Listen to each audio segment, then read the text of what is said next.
यहाँ पर देखो आप लोग, मैंने आप लोगों को लिमिट एक्जिस्टेंस लिखना बताया था, है ना। शायद एक आध नहीं सही से लिखा है, मैं वापस एक बार बताता हूँ लिखते कैसे हैं। अगर आप लोगों को अगर ये दिया हुआ है कि f of x equal to a plus b x where x is less than 1, x equal to 1 के लिए 4 दिया है, x ग्रेटर देन 1 के लिए b माइनस ax बोला हुआ है, राइट। और अगर मुझे बोल दिया है कि limit extending to 1 f of x equal to f of 1, आपको क्या लग रहा है इस सेंटेंस का क्या मतलब है? Limit extending to 1 f of x equal to f of 1, इसका मीनिंग क्या निकालोगे? f of 1 कितना दिया है? x इक्वल f of 1 का मतलब क्या है कि x इक्वल 1 है तो फंक्शन का आंसर कितना है, तो कितना है? तो आपको ये 4 दिया हुआ, तो इसका मतलब क्या निकालोगे? कि क्या बोलने की ट्राई कर रहे हैं स्टेटमेंट है?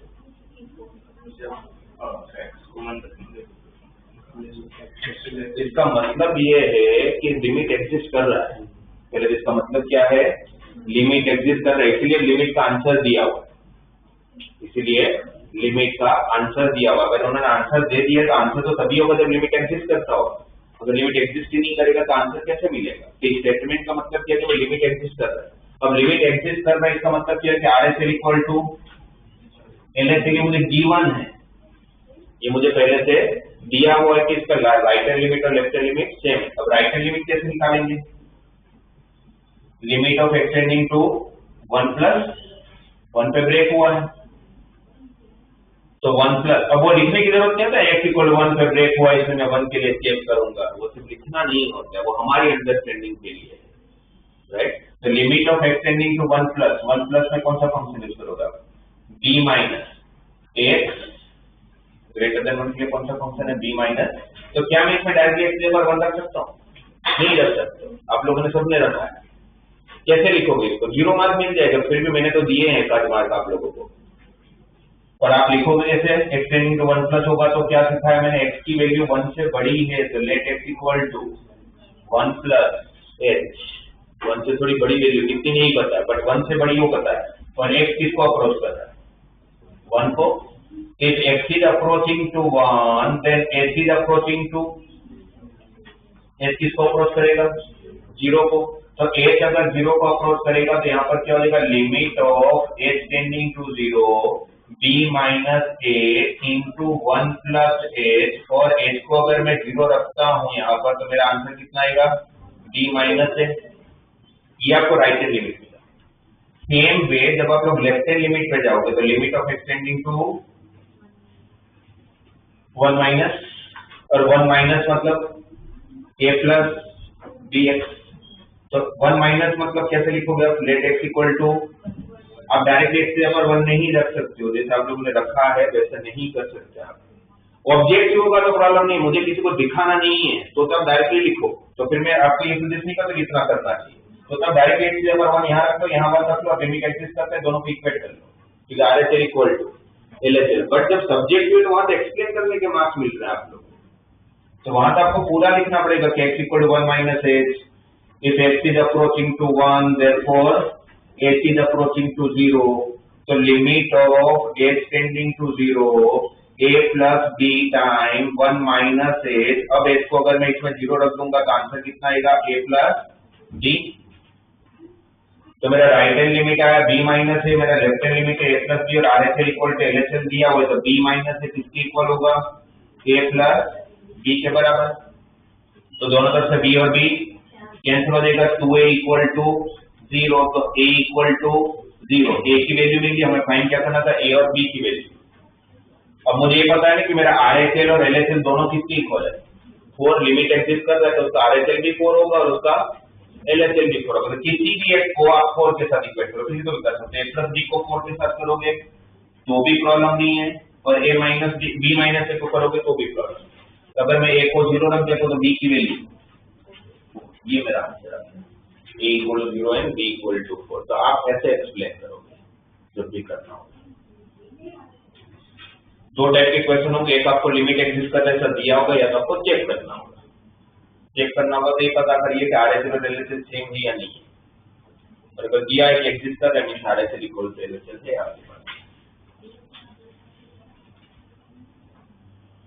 आया समझ में?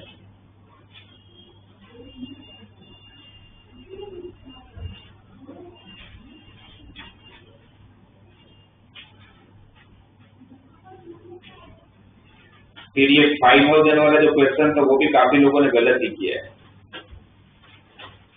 01357 को यूज करके जब हमें 5 डिजिट के नंबर आपको नंबर बनाने greater than 5000, if 4 digit numbers greater than 5000 are randomly formed with the digit 01357, repetition is allowed and repetition is not allowed.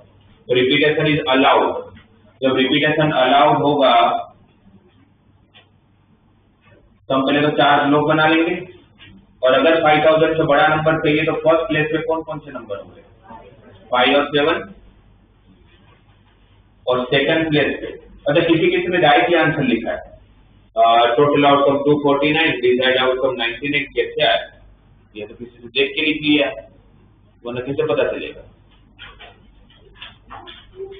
तो यहाँ पर क्या पॉसिबिलिटी है? 5 और 7, और रिपीटेशन अलाउड है तो यहाँ पर कितनी चॉइस है? 5, यहाँ पर कितनी चॉइस है? 5, यहाँ पर भी कितनी चॉइस है? 5, और यहाँ पर 2 चॉइस, तो ये कितना हो गया टोटल? 250, और उस 250 में से किसको एक्सक्लूड करूंगा? 5000 को, तो 5000 एक नंबर को एक्सक्लूड करूंगा तो मेरे पास टोटल पॉसिबिलिटी कितनी आएगी? 249। ये कब की बात हुई? When repetition is allowed. If repetition is not allowed तो मेरा टोटल आउटकम क्या होगा? फर्स्ट प्लेस पे तो 5 और 7 ही रहेगा, राइट?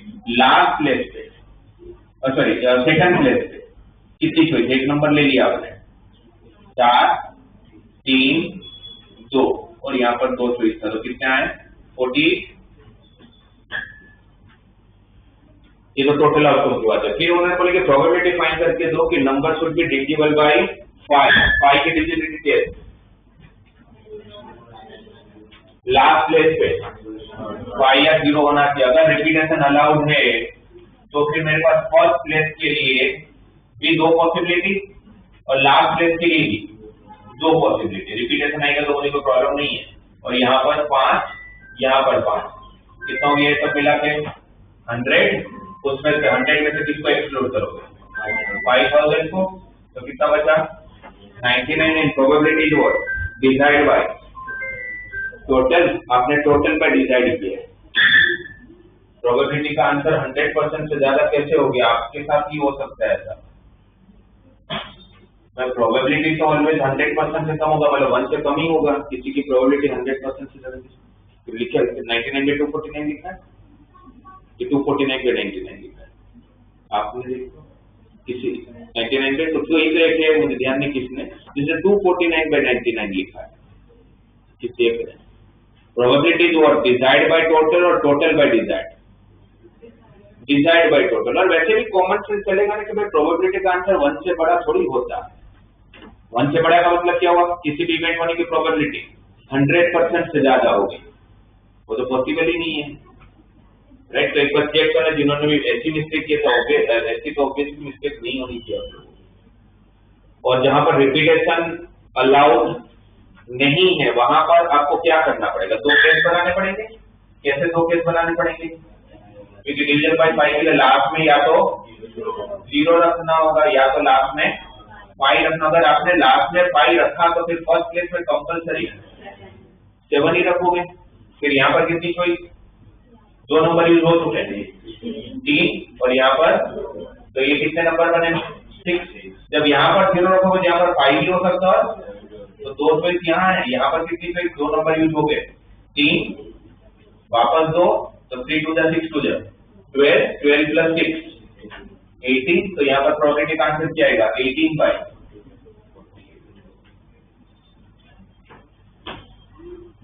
इसमें भी काफी लोगों ने मिस्टेक किया, तो एक बार चेक करो और वापस ये मिस्टेक ना। फिर ये वाला क्वेश्चन भी काफी लोगों से नहीं बना। A and B toss a coin alternately till one of them gets ahead and wins the game. कौन से कंसेप्ट का क्वेश्चन है? 2 लोग एक गेम खेल रहे हैं, गेम वो जीतेगा जिसका पहले हेड आ जाएगा। और गेम का रूल बहुत सिंपल है, पर एक के बाद एक कॉइन को टॉस करना है, गेम को चालू करना है। तो एक की विनिंग प्रोबेबिलिटी फाइंड करनी है तो कैसे करूंगा? ऐसा बोल सकता हूँ कि हेड ही तो है, तो हेड तो आने के चांस 50-50% होते थे, ए के जीतने के चांस 50%, बी के जीतने के चांस 50%, ऐसा बोल सकते हैं? बोल सकते नहीं बोल सकते? गेम कौन चालू कर रहा है? ए। तो हो सकता है कि ए को अगर मुझे AC विनिंग प्रोबेबिलिटी फाइंड करनी है और ए को जीताना है, तो पॉसिबल है कि ए ने जब फर्स्ट टाइम ही कोई इनपुट तो उसके सभी हेड आ गया हो सकता है।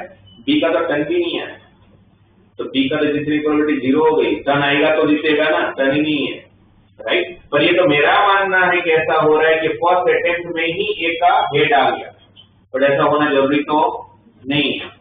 तो फिर दूसरा केस क्या बन सकता है कि ए को ही जिताना है, बट ए फर्स्ट अटेम्प्ट में नहीं जीत रहा है, ये सेकंड अटेम्प्ट में जीतना है। तो इसका मतलब फर्स्ट अटेम्प्ट में उसका क्या आया होगा? टेल। अब किसका टर्न आएगा? जब ए का हेड नहीं आया तो किसका टर्न है? बी का। और जीता किस करो? तो बी को तो हरा नहीं है, तो बी का क्या आएगा? टेल। फिर किसका टर्न है? ए का। फिर किसका टर्न है? ए का। तो ए का जब टर्न आया तब ए का सेकंड अटेम्प्ट में हेड आ सकता है, गेम जीत गया, गेम खत्म, सही है। पर ऐसा भी तो हो सकता है कि ए का सेकंड अटेम्प्ट में भी हेड नहीं है, थर्ड अटेम्प्ट में आया।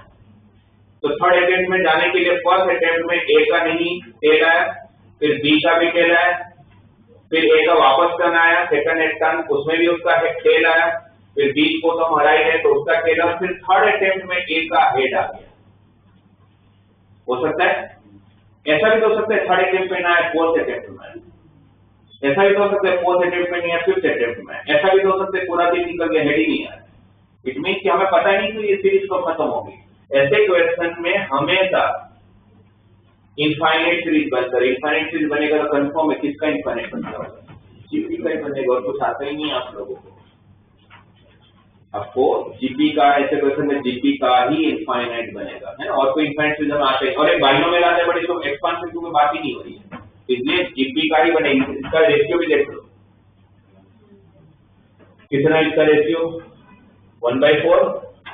और जीपी का इनफाइनाइट सीरीज की फॉर्मूला a/1 r, तो 1/2 अपॉन 3/4, 4 ऊपर जाएगा, 2 के साथ कैंसिल होगा तो 2/3। ए की विनिंग प्रोबेबिलिटी अगर 2/3 है तो बी की विनिंग प्रोबेबिलिटी 1/3।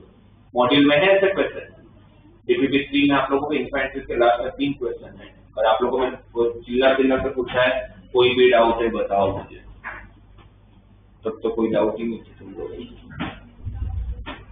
तो ऐसे क्वेश्चन बनेंगे जीपी के इनफाइनाइट सीरीज का कंसेप्ट।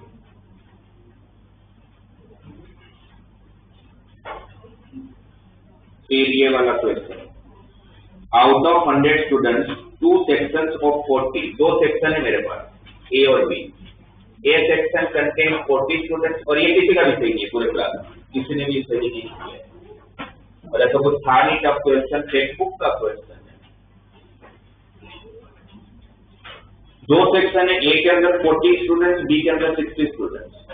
अब मैं और मेरा फ्रेंड, मैं पी, मेरा फ्रेंड क्यू। अब ये दोनों फ्रेंड को लेकर उन्होंने क्या पूछा, if you and your friend are among the 100 students, इसी के 100 में हम 2 हैं, find the probability that you both enter the same section. आप लॉजिकली बताओ, मैथ्स को आप प्रोबेबिलिटी में मत लाओ, पीएससी में भी मैथ्स को मत लाओ, लॉजिक को लाओ। आप मुझे बताओ पी और क्यू को अगर सेम क्लास में जाना है तो क्या क्या पॉसिबिलिटी हो सकती है? दोनों ए में हो सकते हैं, या तो पहले ए में डालते हैं दोनों को, पी और क्यू को इसमें डाल देता हूं, तो पी और क्यू इसमें चले गए तो 2c2। अब इस क्लास में और कितने लोग चाहिए? कितने में से 2 100 में से 2 लोग तो गए पी और क्यू ए में, तो बचे कितने? उसमें कितने चाहिए? तो इनटू 98 से। जब तक मैं सबको डिस्ट्रीब्यूट नहीं कर लेते ए और बी में, तब तक इवेंट थोड़ी खत्म होता है। तो अगर 38 + 2 40 हो गए, इसमें 98 में से 38 ए में गए, अब बचे कितने लोग? वो कहां चले जाएंगे? बी में, इंटू 60c 60, तो डिवाइड हो गया, डिवाइड बाय टोटल कितना? 100c 40 इंटू 60c 60, 100 में से 40 इसमें डालना है, कौन से 40? तो मेरी मर्जी कौन से 40, तो 100 में से 40 इसमें गए, बाकी जो 60 बचा वो इसमें चले गए, सही है, राइट। अभी तक खत्म नहीं हुआ, अब एक चीज और करनी बाकी। ये समझ आया पहले क्या क्या पॉसिबिलिटी थी, बी और क्यू ए में जाएंगे, उसके लिए मैंने लिखा। अब वैसे ही दूसरा केस क्या हो सकता है, बी और क्यू बी में जाएंगे तो प्लस करो, तो पी और क्यू जब बी में जाएंगे, पी और क्यू यहाँ की जगह पर यहाँ पर है, तो 2C2 इसमें कितने लोग थे चाहिए, कितने हैं, कितने ऑलरेडी गए, तो अभी भी कितने चाहिए, कितने में थे, तो इनटू 98 58, तो 58 प्लस 2 60 चले गए।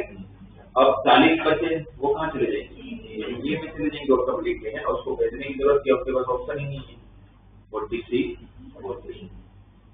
2C2 की वैल्यू, 2C2 कितना होता है 60 से 60, 2C2 1 40 से 41, तो देखा जाए तो ऊपर बचा क्या 98 से 38 प्लस 98 से 58, 98 से 58 को मैं 98 से 40 लिख सकता हूँ। कौन सी प्रॉपर्टी,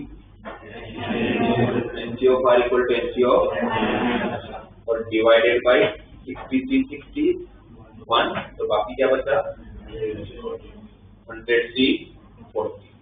मैं एक बार यहाँ तक आप लिख किया तो मैं पूरे मार्क्स देता, जबकि इसके बाद एक स्टेप करना चाहिए आपको इसको सिंप्लीफाई, क्योंकि इसको सिंप्लीफाई कर सकते हो लोग आराम से, बट मैं सिर्फ आपका लॉजिक भी सही होता तो भी मैं पूरे मार्क्स देता आपको, क्योंकि मुझे लॉजिक से मतलब है कि कैलकुलेशन एक बार नहीं भी करोगे तो चलेगा, बिल्कुल तो कर ही लेंगे। 98 से 38 को क्या लिखोगे, 98 factorial divide by 38 factorial into 60 factorial, NC of R की फॉर्मूला यहाँ पर 98 factorial upon 40 factorial into 58 factorial divide by 100 से 40 मतलब 100 factorial divide by 40 factorial into 60 factorial. फिर क्या करते थे, जो बड़ा फैक्टोरियल होता तो उसको छोटे फैक्टोरियल में ले जाते थे, तो 100 फैक्टोरियल को क्या लिखोगे 100 इंटू 99 इंटू, तो ये 98 फैक्टोरियल तीनों जगह से कैंसल। अब इस तीनों में सबसे बड़ा कौन है 60 फैक्टोरियल, पहले इसको चेक करते हैं 38 फैक्टोरियल और 40 और 40 है, तो इस 40 फैक्टोरियल को क्या लिख सकते हो 40 इंटू 39 इंटू 38 फैक्टोरियल, और इस 40 फैक्टोरियल को भी लिख लेता हूँ 40 इंटू 39 इंटू 38 फैक्टोरियल, तो वो भी कैंसिल। अब 60 फैक्टोरियल और यहाँ 58 फैक्टोरियल, तो 60 फैक्टोरियल को 60 इंटू 59 इंटू 58 फैक्टोरियल, और ये 60 फैक्टोरियल को 60 इंटू 59 इंटू 58 फैक्टोरियल, तो ये सब भी कैंसिल।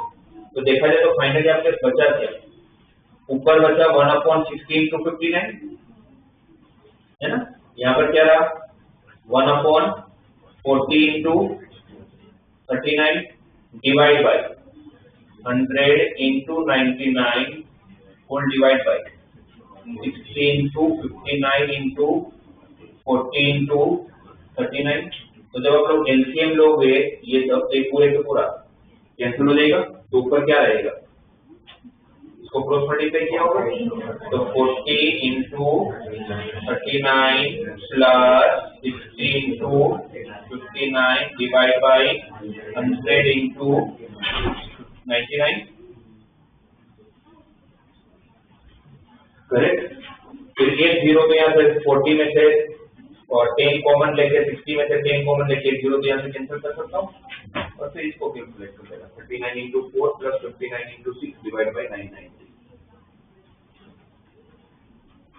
कर लेंगे। तो ये बस दो फ्रेंड को एक सेक्शन में डालना, तो क्या हो सकता है, तो दोनों ए में जाए या तो दोनों बी में जाए। फिर इसी में दूसरा पार्ट क्या था, दोनों डिफरेंट सेक्शन में होने चाहिए, तो क्या क्या पॉसिबिलिटी, यहाँ पी यहाँ क्यू या यहाँ क्यू यहाँ पी, तो काम कर इसको फाइंड करके डबल कर लेते हैं, पी यहाँ जाएगा उसकी प्रोबेबिलिटी 1/1। पर पी को पहले मैंने बोला कि अगर मैं कोऑर्डिनेटर होता तो पी को बुला तो बोलता तू ए में चला जाओ, फिर क्यू को बुलाता उसको कहाँ भेज देता बी में भेज देता, तो 1C1 इंटू 1C1 दोनों में एक एक बच्चा आ गया।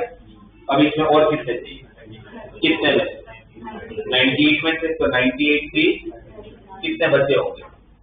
39, 98 में से 39 अगर यहाँ चले गए तभी भी 59 स्टूडेंट्स बाकी है, वो 59 कहाँ चले जाएंगे?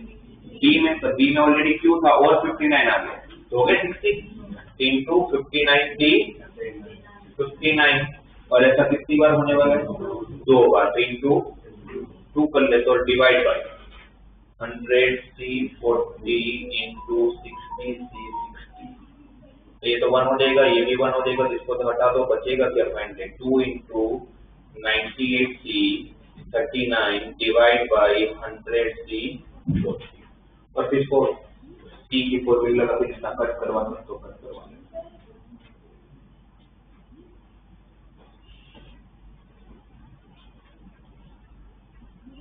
तो प्रोबेबिलिटी पीएच में पहले आप लोग पॉसिबिलिटी सोच लो, फिर उसमें तो आप लोग डाल ही सकते हो।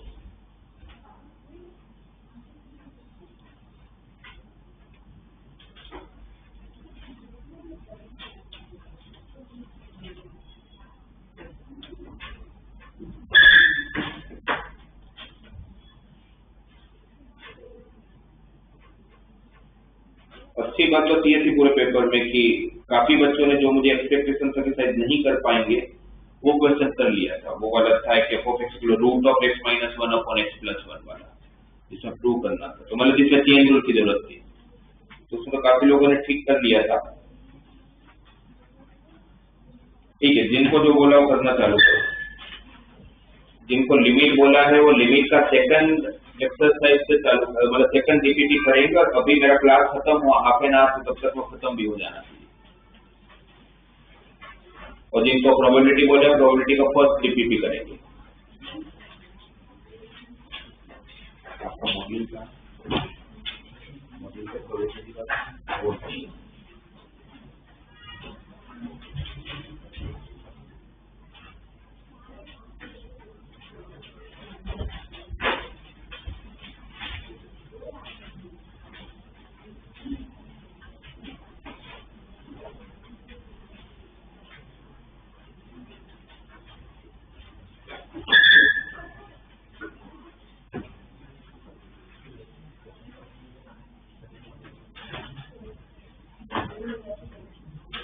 मॉड्यूल नहीं तो टेक्स्ट बुक कर लो।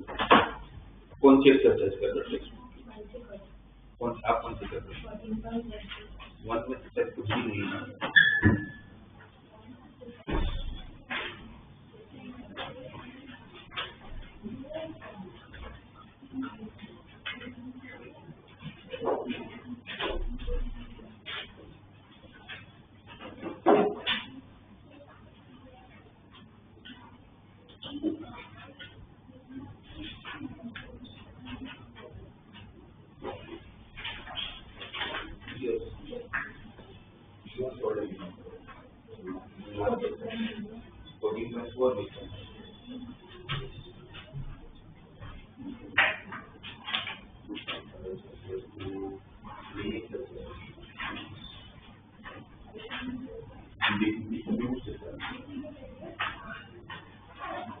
और जो नहीं आते वे तो पूछो।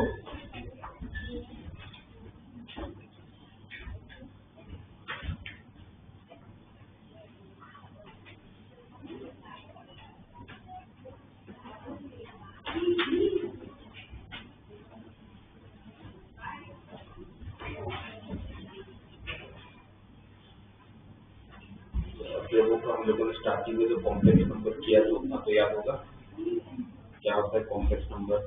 नंबर सिस्टम का सबसे बड़ा सेट है ना। इस कॉम्प्लेक्स नंबर के 2 पार्ट, रियल पार्ट है, इमेजिनरी पार्ट है ना। रियल नंबर के अंदर वापस 2 पार्ट आएंगे, रेशनल है, इरेशनल। रेशनल के अंदर फिर वापस 3 पार्ट बोल सकते हो, और नेचुरल नंबर, होल नंबर है। ये तो फिर ऐसे बोल सकते हैं इंटीजर। इंटीजर के 2 पार्ट, नेगेटिव इंटीजर है, पॉजिटिव इंटीजर है, जीरो। तो जीरो और पॉजिटिव इंटीजर को साथ में मिला दो तो होल नंबर हो जाता है। सिर्फ पॉजिटिव इंटीजर मिलता है नेचुरल नंबर होता है। वो सब आप लोगों को पता है। मेन इसका इमेजिनरी पार्ट में iota,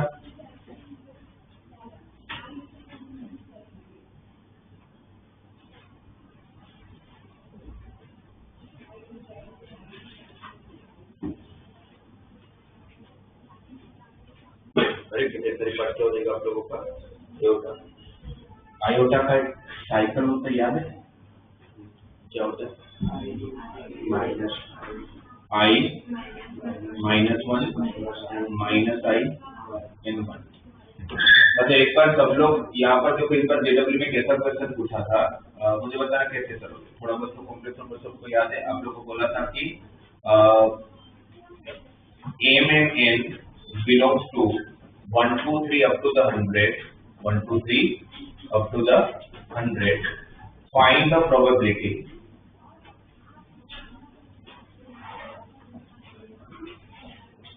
of I raised to m plus I raised to n equal to 0।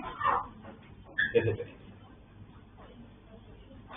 बोला था m और n जो है वो 1 to 100 को बिलोंग कर रहे हैं, तो प्रोबेबिलिटी फाइंड करके चलिए ठीक है, I raised to m plus I raised to n का आंसर 0 हो जाना चाहिए।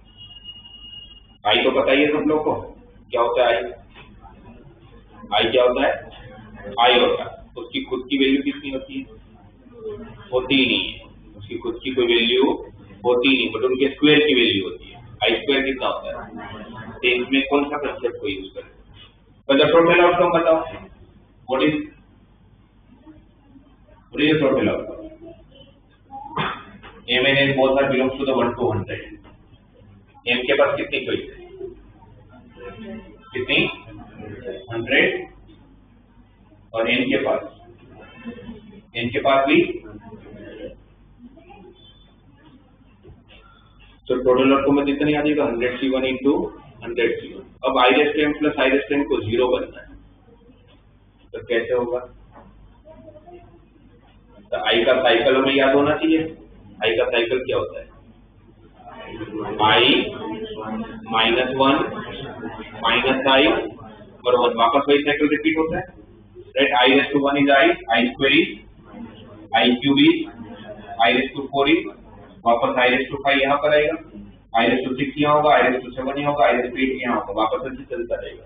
तो आपका आंसर 0 कब आएगा? जब ये दोनों की जोड़ी बने,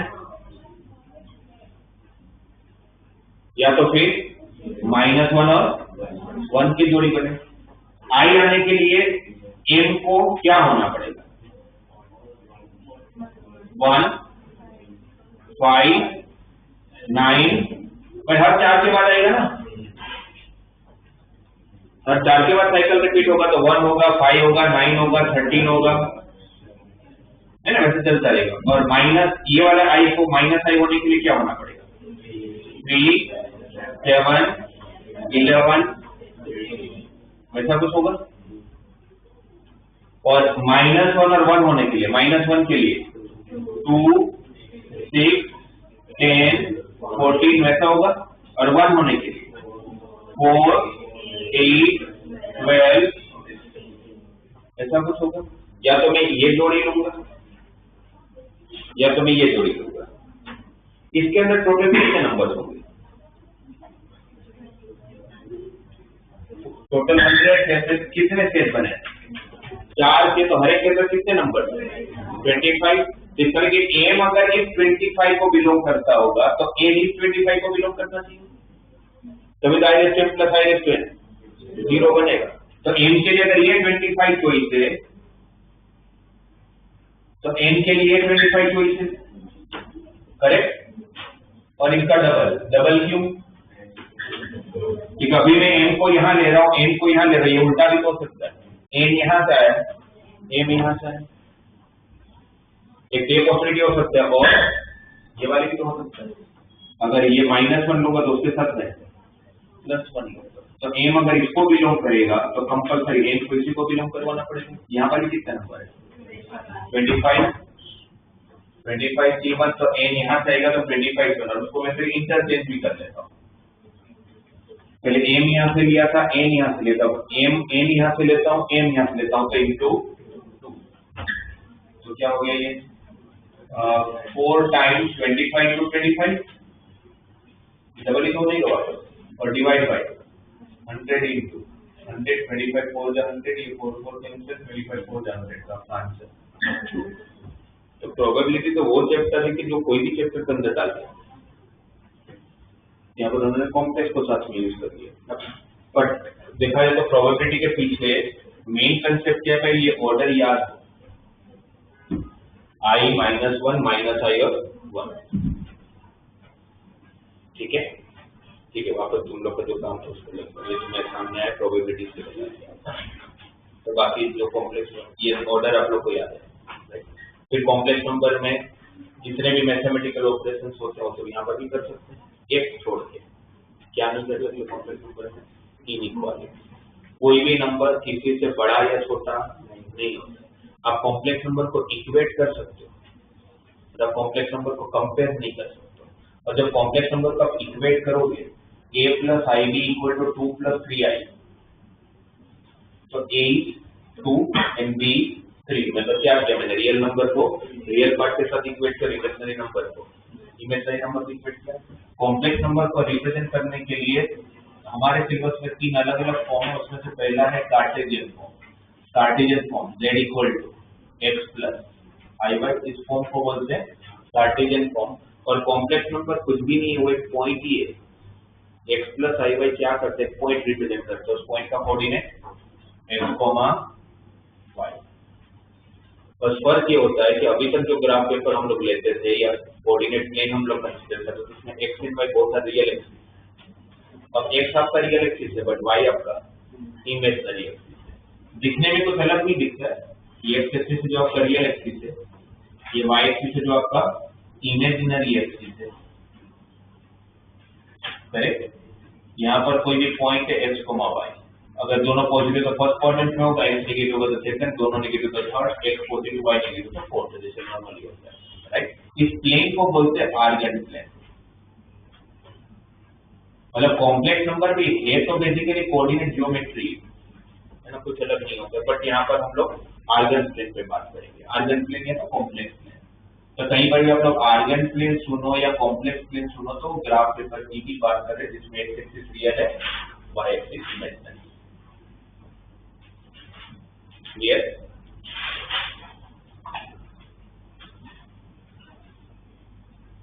अगर आप लोगों को √5 + 12i अगर फाइंड करने को बोला जाए तो कैसे करें? मुझे किसी कॉम्प्लेक्स नंबर का स्क्वायर रूट फाइंड करना।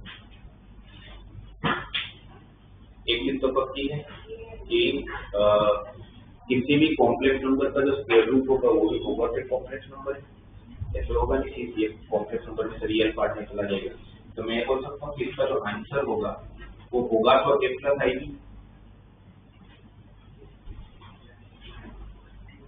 करेक्ट। राइट। अब मुझे क्या ढूंढना है, a और b की वैल्यू। तो हम क्या करेंगे, रूट को हटाने के लिए दोनों तरफ स्क्वेयरिंग कर लेते हैं।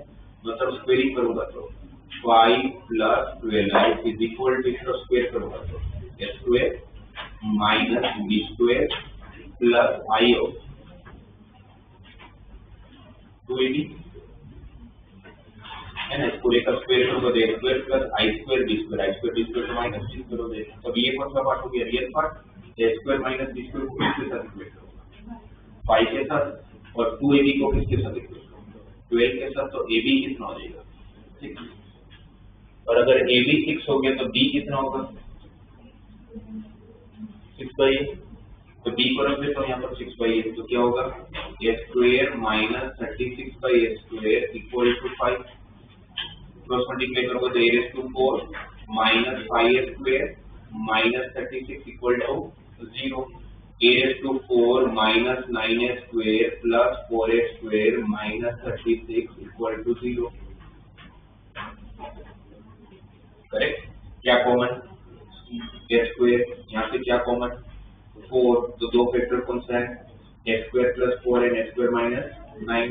a² + 4 को 0 होने के लिए a² को -4 होना पड़ेगा, जो पॉसिबल नहीं है। तो पॉसिबल जो है उसके साथ a² किसके इक्वल, 9। करेक्ट। और अगर a² अगर आप लोगों का 9 है तो a कितना, +or -3। a अगर +or-3 तो b कितना, +or-2। तो मुझे a और b चाहिए था। तो मुझे पता चल गया कि √5 + 12i किसके इक्वल है, +or-2 + इक्वल। तो किसी का भी स्क्वायर रूट फाइंड कर सकता हूँ। मैंने किया क्या, देखा है तो इक्वेटी तो किया है। कोई पूछे कि इसमें क्या कंसेप्ट लगा रहा है, मैं बोलूंगा comparison of two complex number, sorry comparison नहीं, equating of two complex number, real part with real part, imaginary part with, ठीक है। बाकी आप कॉम्प्लेक्स नंबर में रियल एडिशन कर सकते हो, बट ऐड करोगे तो रियल रियल के साथ ऐड होगा, imaginary part 8 subtract multiply division सब कुछ हो सकता है, बस कंपैरिजन को छोड़ के बाकी सब पॉसिबल है, राइट, इक्वेट भी कर सकते हैं।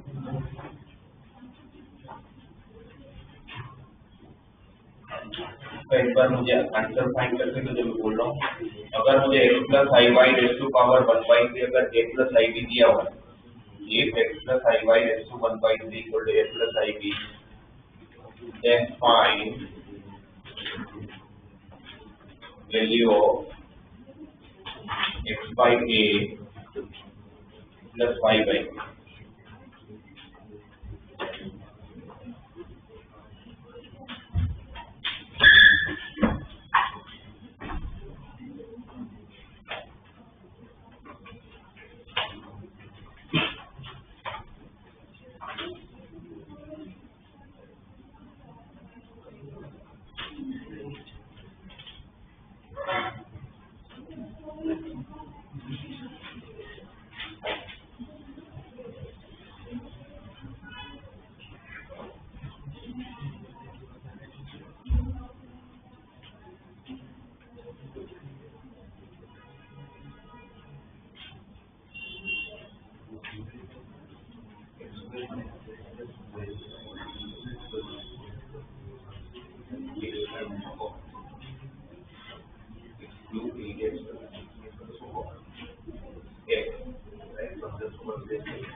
इसमें भी आप लोगों ने क्या किया होगा कि 1/3 को दूसरी तरफ शिफ्ट किया होगा, क्यूब बना होगा, फिर रियल पार्ट को रियल पार्ट के साथ और इमेजिनरी पार्ट को, है ना। ये हमारा कंसेप्ट हो गया इक्वेटिंग ऑफ टू कॉम्प्लेक्स। हम लोग इसके 3 टर्मिनोलॉजी सीखते थे, उसमें पहला था कंजुगेट,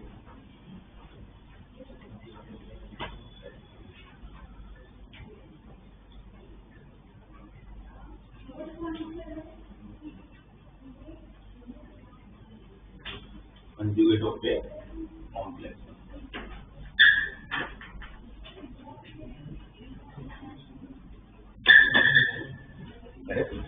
इस conjugate of a complex number क्या होता है? अगर z अगर मेरा x प्लस आई वाई तो उसका कंजुगेट z बार क्या बनेगा? तो मतलब एक तरह हम बोल सकते हैं कि जब हम कंजुगेट करेंगे तो रियल पार्ट पर कोई फर्क नहीं पड़ता, बट जो उसका इमेजिनरी पार्ट होगा वो पॉजिटिव में से नेगेटिव हो जाएगा, और नेगेटिव होगा तो पॉजिटिव हो जाएगा। तो इसका मतलब आप कोऑर्डिनेट ज्योमेट्री के हिसाब से क्या है, अगर मैं किसी का कंजुगेट करता हूँ तो मुझे क्या देता है? क्या देता है? मिरर इमेज देता है। किसके रिस्पेक्ट में? रियल एक्सिस के रिस्पेक्ट में। किसके रिस्पेक्ट में? भाई एक्स प्लस आई वाई क्या हुआ? पॉइंट हुआ, एक्स कोमा वाई यहाँ है, ये कौन सा पॉइंट हुआ? X comma minus Y. X comma Y का इमेज ही तो एक्स कोमा माइनस वाई होगा, और ये कौन सा एक्सिस है? रियल एक्सिस है। तो कोई अगर हमें पूछे कि कंजुगेट क्या करता है, तो भाई कंजुगेट कुछ नहीं करते, पॉइंट का रियल एक्सिस के रिस्पेक्ट में इमेज निकाल के देता है। फर्स्ट क्वाड्रेंट में होंगे तो फोर्थ में चले जाओगे, फोर्थ में होंगे तो फर्स्ट में चले जाओगे, सेकंड में होंगे तो थर्ड में आ जाओगे, थर्ड में होंगे तो सेकंड में आ जाओगे। Correct, right. और कंजुगेट का नॉर्मली हम लोग मैक्सिमम यूज कहाँ करते हैं? कॉम्प्लेक्स नंबर को सिंप्लीफाई करने के लिए। क्योंकि फाइनल आंसर मुझे किसी भी कॉम्प्लेक्स नंबर का कैसा दिखना चाहिए? z equal to x plus i. इसका मतलब कि मेरे डिनोमिनेटर में कभी भी अगर i आया तो क्या करूंगा? उसके कंजुगेट पार्ट से डिवाइड और मल्टीप्लाई करके नीचे से i हटवा दूंगा। ठीक है, और इसकी फिर प्रॉपर्टीज हम लोग डिस्कस करेंगे, जो डिस्कस किया हमने। क्या थी उसकी प्रॉपर्टीज में? फर्स्ट प्रॉपर्टी, अगर z और z बार का एडिशन अगर 0 हुआ, if z plus z bar equal to 0, ऐसा कभी दिया जाता है कब पॉसिबल है? z प्लस z बार 0 कब होगा? जब रियल पार्ट मतलब कॉम्प्लेक्स नंबर आपका प्योरली इमेजिनरी होगा। If z plus z bar equal to 0, then z is a purely imaginary.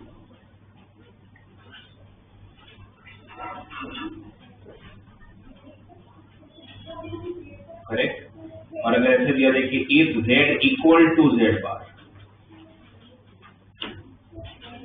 जैसा कब पॉसिबल है? z और z बार सेम कब होगा?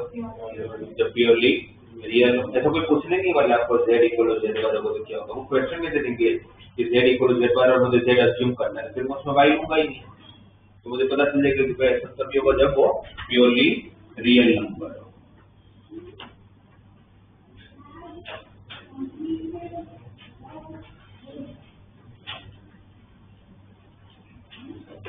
करेक्ट। फिर चार प्रॉपर्टीज थी कि कोई भी दो कॉम्प्लेक्स नंबर या मोर देन दो कॉम्प्लेक्स नंबर का ऐड करो, उसके बाद उसका कंजुगेट लो, या कंजुगेट लेने के बाद ऐड करो, आपके आंसर को कोई फर्क नहीं पड़ता है। सेम फॉर सब्ट्रैक्शन,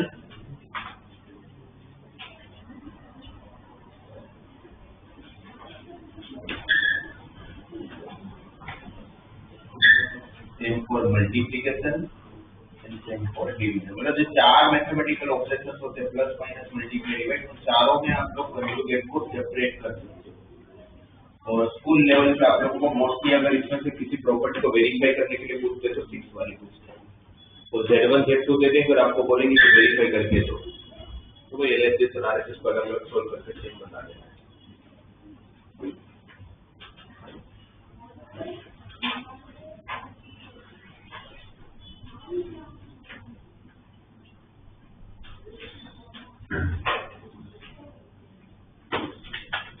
ये जो टर्मिनोलॉजी हम लोग सीखते थे, एक मल्टीप्लिकेटिव इनवर्स,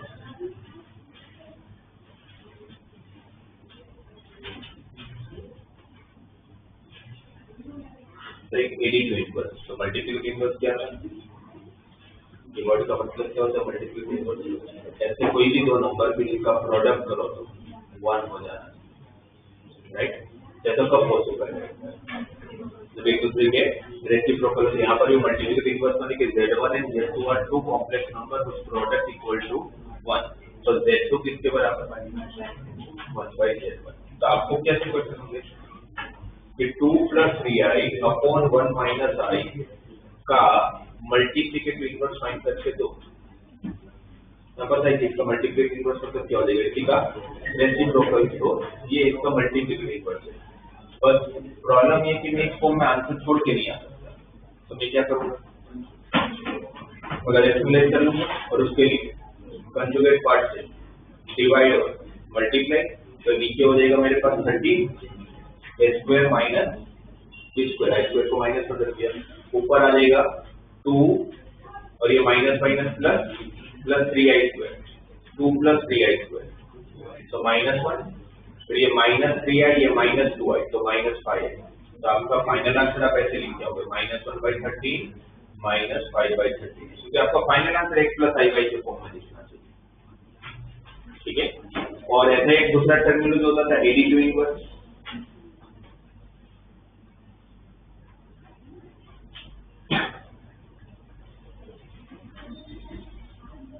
एडिटिव इनवर्स में क्या बोलते थे अपने, Z1 + Z2 = 0। ऐसे कोई भी दो नंबर की जिनका एडिशन करोगे तो आंसर 0 आना चाहिए, तो Z1 और Z2 का एडिशन 0 कब आएगा, तो दोनों में से साइन का डिफरेंस होगा, तो Z2 जो होगा किसके बराबर होगा, -Z2। तो नाम का मतलब ध्यान रखना, बाकी इजी होता है सब।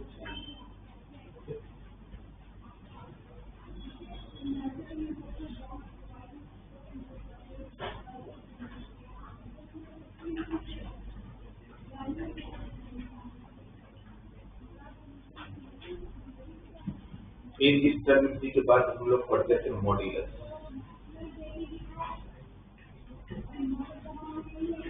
मॉड्यूलस होके कॉम्प्लेक्स नंबर क्या करता है, मॉड्यूलस कॉम्प्लेक्स नंबर में मॉड्यूलस क्या करता है, z = x + iy, x + iy क्या करेगा, एक पॉइंट को रिप्रेजेंट करेगा, वो suppose x and y both are positive, तो पॉइंट का होगा फर्स्ट क्वाड्रेंट में, इस पॉइंट का ओरिजिन से डिस्टेंस होगा, क्या होगा डिस्टेंस, √(x² + y²), ये जो डिस्टेंस है ना, this distance is called modulus. Distance को क्या बोलते हैं, मॉड्यूलस। इट्स नॉट नेसेसरी कि always distance derived from origin, तो ये तो मेरे पास दूसरा कोई पॉइंट था ही नहीं, इसलिए मैंने एक पॉइंट का डिस्टेंस पास निकाला, ओरिजिन से डिस्टेंस निकाला। अगर मेरे पास यहाँ पर दो पॉइंट होते तो कोई यहाँ पर एक Z1 है जो x1 + iy1 है, मतलब x1, y1 पॉइंट है, Z2 मेरा x2 + iy2 है, मतलब x2, y2 है, तो इसके बीच का जो डिस्टेंस है उसको लिखा जाएगा mod of Z1 - Z2। जैसे यहाँ पर भी लिखा ऐसे जाएगा mod of, ये Z था तो Z माइनस ओरिजिन, तो ओरिजिन 0 होता है, इसको लिखते नहीं हम, इसलिए हम ये बोलते हैं कि mod Z की फॉर्मूला √(x² + y²), तो इतना सारे बच्चों ने याद रख लिया होता है कि किसी भी होता है कॉम्प्लेक्स नंबर x + z का mod √(x² + y², बट उसका मतलब क्या नहीं पता होता है। तो मॉड्यूलस कोई पूछे कि क्या करता है, तो दो पॉइंट के बीच में डिस्टेंस देता है। मॉड्यूलस क्या करेगा, कोई भी दो पॉइंट के बीच में डिस्टेंस देगा, जैसे mod of Z1 - Z2 क्या हो जाएगा यहाँ पर, √(x1 - x2 का स्क्वायर + y1 - y2 का स्क्वायर। अब आपको कैसे क्वेश्चंस में इसको यूज करना होगा, अगर हम लोग एंट्रेंस एग्जाम लेवल पे जाए तो आपको बोलेंगे Z1 Z2 Z3 are three complex numbers for which mod of Z1 - Z2 = mod of Z2 - Z3 = mod of Z3 - Z1। Complex number नहीं दिया, बस इतना बोले Z1 Z2 Z3 are three complex numbers which satisfy this condition। If we join Z1 Z2 and Z3, then what is the locus, या वो diagram जो बनेगा वो क्या देगा आपको, तो क्या देगा, इक्विलैटरल ट्रायंगल, क्योंकि इसका मतलब क्या होगा कि आपको तीनों साइड के बीच का डिस्टेंस सेम दिया हुआ है, वो इसमें पता होगा तब तो कि मॉड्यूलस डिस्टेंस देता है, तो तीनों साइड का डिस्टेंस सेम है, लेंथ सेम, ऐसा कहाँ आता है, इक्विलैटरल ट्रायंगल, तो पता चलेगा इक्विलैटरल ट्रायंगल। करेक्ट, आपको दिया जाए कि mod of Z1 - Z2 का square plus mod of Z2 - Z3 का square equal to mod of Z1 - Z3 का स्क्वायर, तो ये Z1 Z2 Z3 को ज्वाइन करोगे तो क्या मिलेगा, राइट एंगल ट्रायंगल, तो पाइथागोरस थ्योरम को सेटिस्फाई कर रहा है। तो मॉड्यूलस क्या करता है, दो पॉइंट के बीच में डिस्टेंस देता है, ठीक है। इसकी प्रॉपर्टीज की अगर बात करें बहुत सारी होती है, बट इंपॉर्टेंट प्रॉपर्टी ध्यान में रखेंगे, बाकी सबसे डिराइव हो जाता है। तो फर्स्ट z का मॉड और z बार का मॉड सेम होता है, z का मॉड और z बार का मॉड सेम होता है। मैं मैथमेटिकली नहीं समझेगा, मैं हर चीज को कोऑर्डिनेट भी समझूंगा कि ये दोनों सेम होता है। मैथमेटिकली तो सेम होता ही है, बिकॉज़ z बार क्या होता है x माइनस i y, तो उसका रूट मतलब मॉड्यूलस क्या होगा x square plus minus y का स्क्वायर, माइनस y का स्क्वायर तो y स्क्वायर ही हो जाएगा। तो वैसे तो पता चल रहा है दोनों सेम होगा, बट कोऑर्डिनेट की लैंग्वेज में क्यों सेम होता है? तो सीधी सी बात है कि z और z बार के एक दूसरे की इमेज और ओरिजिन, ये कहां से डिस्टेंस निकाल रहे हो, कहां से डिस्टेंस निकाल रहे हो? ओरिजिन से, और ओरिजिन का मिरर से है। आप इमेज तो रियल एक्सिस के रिस्पेक्ट में निकाल लो ना, तो मेन और मेरा इमेज मिरर से तो सेम ही डिस्टेंस पे होने वाले हैं, इसलिए z और z बार हमेशा ओरिजिन से सेम डिस्टेंस पे इसलिए होते हैं बिकॉज़ वो मिरर पे लाई करता है। ठीक है, तो मॉड z और मॉड z बार हमेशा सेम होगा।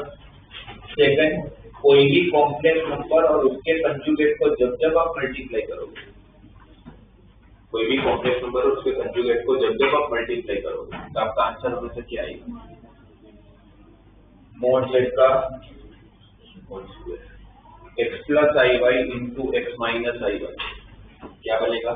X square plus y square, और x square plus y square मतलब क्या हो गया? मॉड z का होल स्क्वायर। ये प्रॉपर्टी हम नॉर्मली तब यूज करते हैं जब आपको कॉम्प्लेक्स नंबर गिवन ना हो और फिर भी आपको मॉड्यूलस फाइंड करना है या उससे रिलेटेड कोई क्वेश्चन करना है, तो आपको इस प्रॉपर्टी की जरूरत है। थर्ड, कोई भी कॉम्प्लेक्स नंबर को आप मल्टीप्लाई करते हो और उसके बाद मॉड्यूलस निकालते हो या पहले मॉड्यूलस निकाल लेते हो फिर मल्टीप्लाई करते हो, आपके आंसर को कोई फर्क नहीं पड़ता। सेम फॉर डिवीजन, बट ये सिर्फ मल्टीप्लाई डिवीजन में आप सेपरेट कर पाओगे मॉड्यूलस को, एडिशन सब्ट्रैक्शन से आप सेपरेट नहीं कर पाओगे। क्यों नहीं कर पाओगे फिर मैं समझाऊंगा।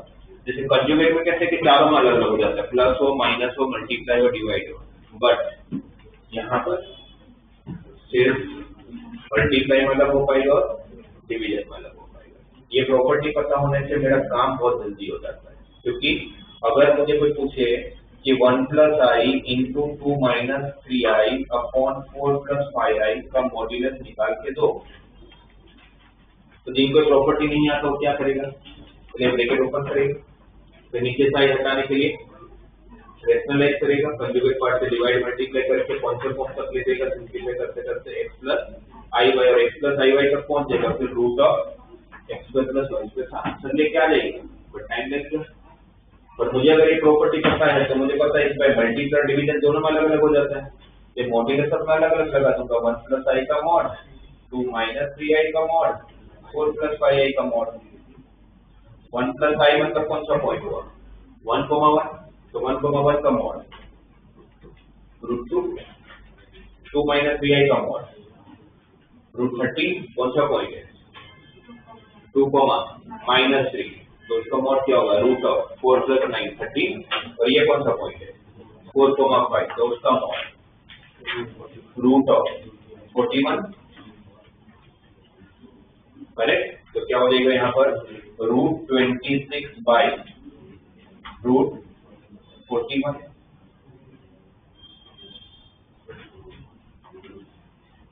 करेक्ट। तो आपका डायरेक्टली आंसर आ गया, आपको सिंप्लीफाई करने की जरूरत नहीं।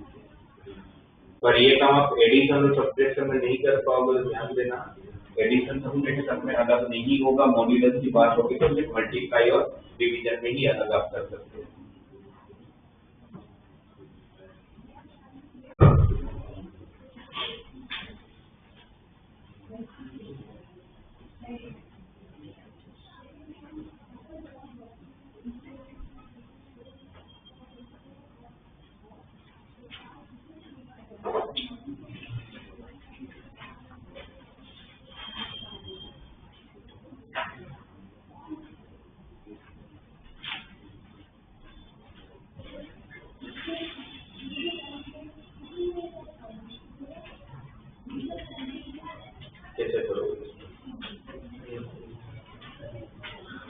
चार इन्फॉर्मेशन दिया, आपको बोला है mod of Z1 plus Z2 plus Z3 निकालना है, तो मैंने आपको बताया कि जब कॉम्प्लेक्स नंबर नाम में आपको हिंट दे देता हूँ, कॉम्प्लेक्स नंबर तो दिया नहीं है, कॉम्प्लेक्स नंबर दिया ही नहीं, तो मॉड्यूलस दे दिया, पर फिर वापस मुझे मॉड्यूलस ही पूछा, मुझे कॉम्प्लेक्स नंबर नहीं पता है, तो कंट्रोलिंग की प्रॉपर्टी लेना तो नहीं होगा। ये प्रॉपर्टी ये कॉम्प्लेक्स नंबर ना हो और मुझे मॉड पूछा जाए तो मैं यही प्रॉपर्टी यूज करूंगा। करोगे कैसे?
और नीचे दो वेक्टर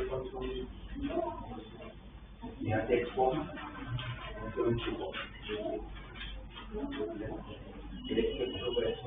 अगर आपने x को कॉमन किया तो अंदर क्या x प्लस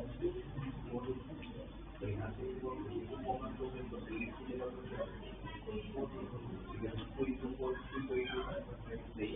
अब ये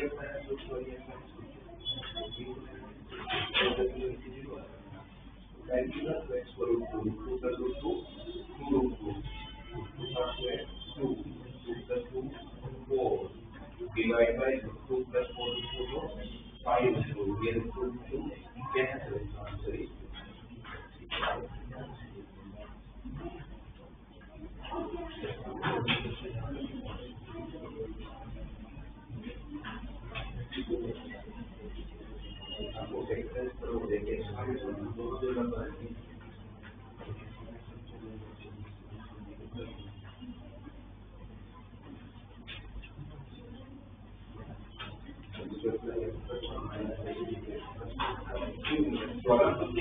ज्यादा कम लोग ज्यादा होगा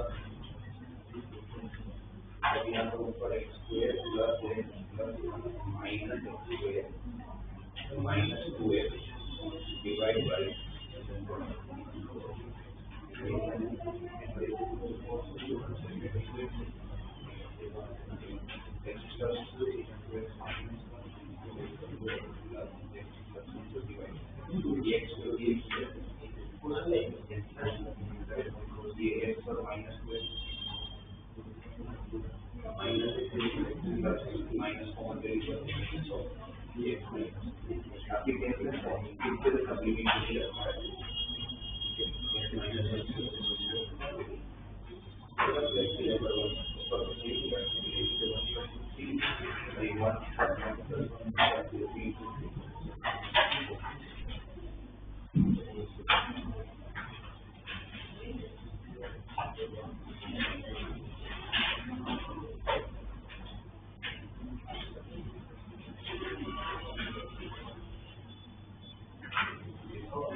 ऊपर का हो गया नीचे का नहीं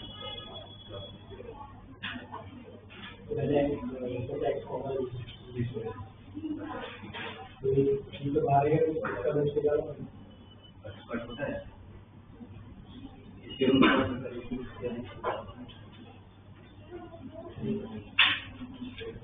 x square minus 3x plus 1 के रूट क्या ये तो ऊपर गई नहीं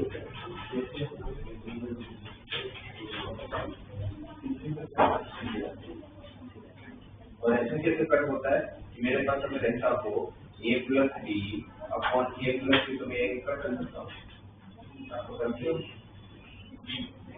अब 11 लाइन तो तुम्हें इनको आप क्या करेगा नर्सरी की स्टेप करते भाई इसमें से कैसे एक कॉमन का यूज फायदा होगा यहाँ से क्या कॉमन लेंगे ये x स्क्वायर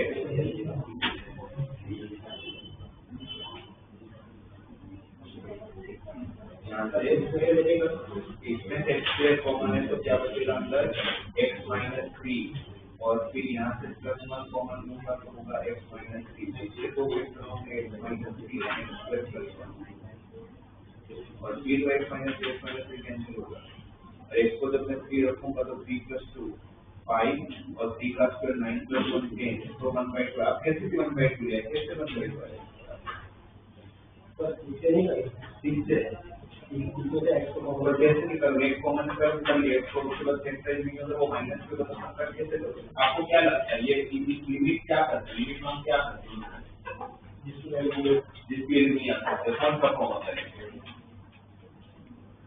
लिमिट हमेशा एक इंडिटरमिनेट फॉर्म है 0/0 का फॉर्म जब तक तो आप लिमिट कब तक नहीं पुट कर पाओगे जब तक नीचे 0 आएगा नीचे 0 क्यों आ रहा है क्योंकि x को 3 रखूंगा तो नीचे 0 आ रहा है तो उसका एक फैक्टर x माइनस 3 होगा तो x माइनस 3 जब तक ऊपर नीचे कर नहीं होता तब तक मैं कुछ कर ही नहीं पाऊंगा और यहाँ से जब तक के बीच में माइनस 3 अगर इसका फैक्टर हो भी नहीं रहा हो भी जाता तो जब कर कैसे करते यार अगर x माइनस 3 तो बड़ा हुआ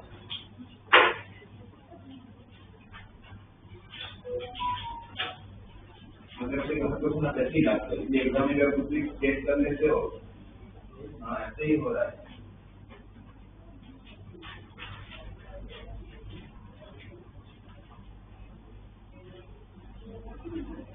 और कैसे लिखता आपको बिल्कुल समझ आता है बिल्कुल बन जाता है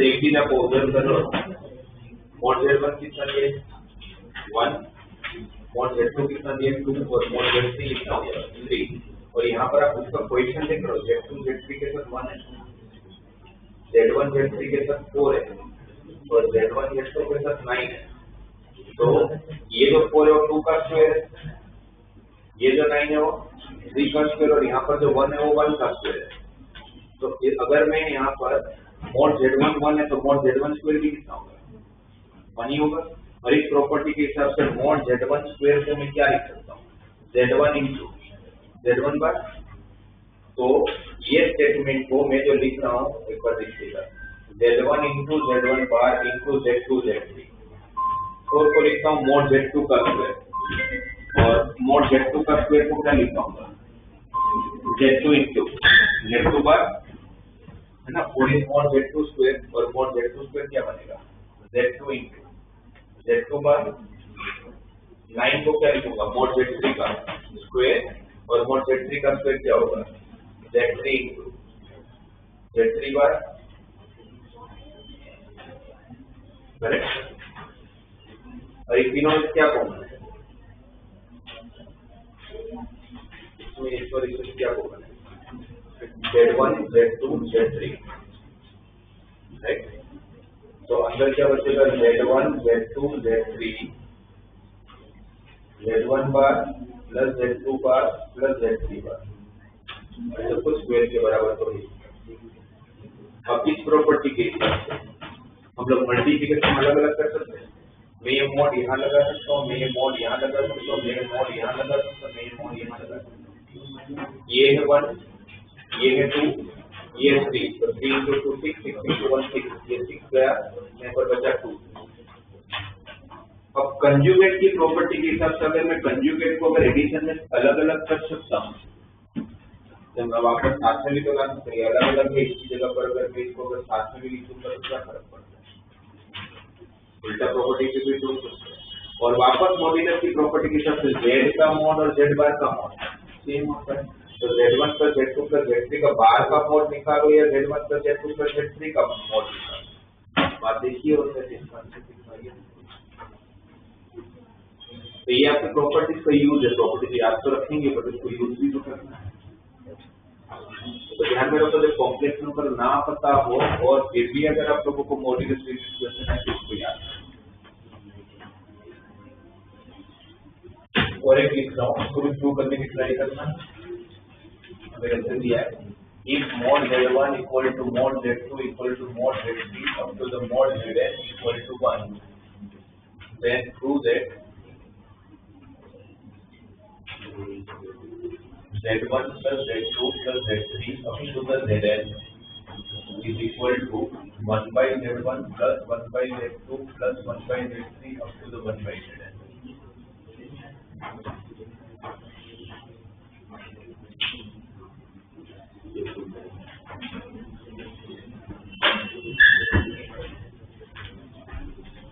क्या कोई कहते हैं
ऐसे क्या होगा ना आप लोगों ने, अगर ये ZN1 दिया तो इनका स्क्वायर भी तो 1 ही होगा, और मॉड Z1 स्क्वायर को क्या लिखोगे, Z1 इंटू Z1 बार वो भी 1 है, Z2 इंटू Z2 बार भी 1 है, Z3 इंटू Z3 बार भी 1 है, करेक्ट। और वैसे ही Zn इंटू Zn बार भी 1 है। तो आपको ये प्रॉपर इसका लेफ्ट हैंड साइड लिया होगा और Z1 की जगह पर क्या लिखा होगा 1 बाय Z1 बार Z2 को क्या लिखा होगा 1 बाय Z2 बार Z3 1 बाय Z3 बार, और Zn 1 बाय Zn बार, ये क्या होगा। और फिर ये 1 के ऊपर में बार लगा दो तो थोड़ी कोई फर्क पड़ता है, 1 का कंजुगेट तो 1 ही होता है। और फिर कंजुगेट की प्रॉपर्टी के हिसाब से अगर मैं डिवीजन में अगर अलग अलग कर सकता हूँ तो फिर यहाँ पर 1 बाई Z1 का होल बार लिख सकता हूँ, यहाँ पर 1 बाई Z2 का होल बार, यहाँ पर 1 बाई Z3 का होल बार, और यहाँ पर 1 बाई Zn का होल बार। तो कंजुगेट अलग अलग हो सकते हैं डिवीजन में, तो वापस साथ में लिया सकते हैं। फिर वापस कंजुगेट की प्रॉपर्टी लगाओ तो प्लस में अगर अलग अलग कर सकता हूँ तो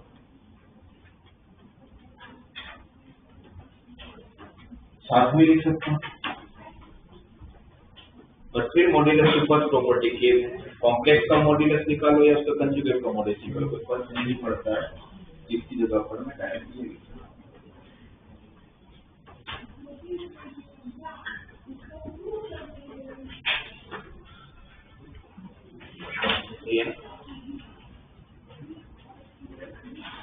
उसके जो हम लोग बोर्ड का पढ़े तो सब आर्ग्यूमेंट डिस्कस कर लिया था क्या, सिर्फ मॉड्यूलस तक किया था यही था। तो इनने वापस हम एक बार वापस रिवाइज करवा के जो हमने पढ़ा था नेक्स्ट क्लास में इसके आगे बात करेंगे। और जो जो मिस्टेक हुई है आपकी भी है आपकी भी, तो बोर्ड में तो पूरी आनी चाहिए,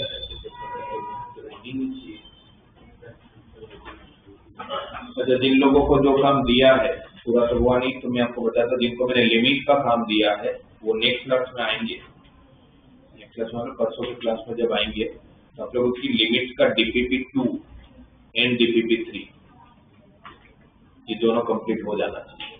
डाउट्स डिस्कस करूंगा मैं आप लोगों से, जिनको प्रोबेबिलिटी बोला है उनका DPP